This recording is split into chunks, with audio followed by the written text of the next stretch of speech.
Present by साधा music मैनटा। Hello तेरा हमारे शादी करूँगा और तू हमरा के भूलिया। Singing by Raju Rangiya. Mixed by Subhash Singh. हमरा अखिया से लुरावा रोकत नहीं के होई दिलवा के दोरो सहत नहीं के जा ई का कहलू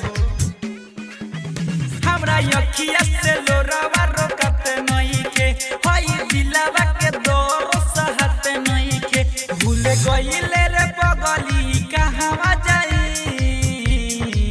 आ जाने टंगिया से मार दो मर जाई भूल गइले रे पगली कहवा जाई जाने टंगिया से मार दो मर जाई। हमारी बर्बादी का तो कोई सिखवा नहीं, हमारी बर्बादी का तो कोई सिखवा नहीं। अफसोस सिर्फ हमें इतना है कि तूने साथ क्यों छोड़ दिया, तूने साथ क्यों छोड़ दिया। तो हरा के मानत रही अपना दिल जानो से रे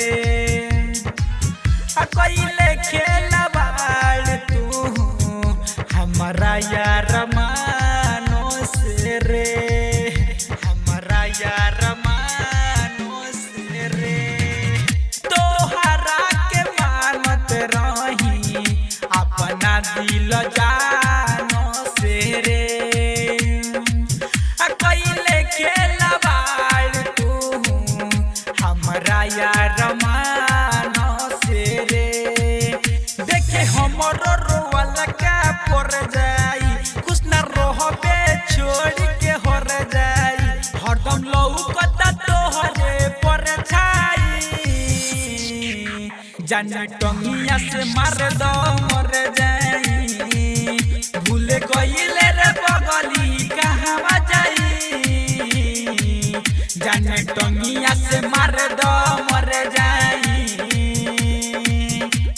इसके चांद को अपनी पनाहों में रहने दो, इसके चांद को अपनी पनाहों में रहने दो, लोगों को ना खोलो आंखों के कुछ कहने दो, आंखों के कुछ कहने दो।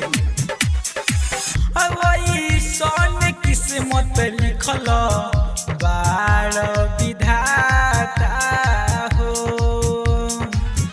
दोसरा के जान के दोसरे लेके जाता हो दोसरे लेके जाता हो वही सोने किस्मत लिखल बाल विधाता हो दोसरा के जान के दोसरे लेके जाता हो।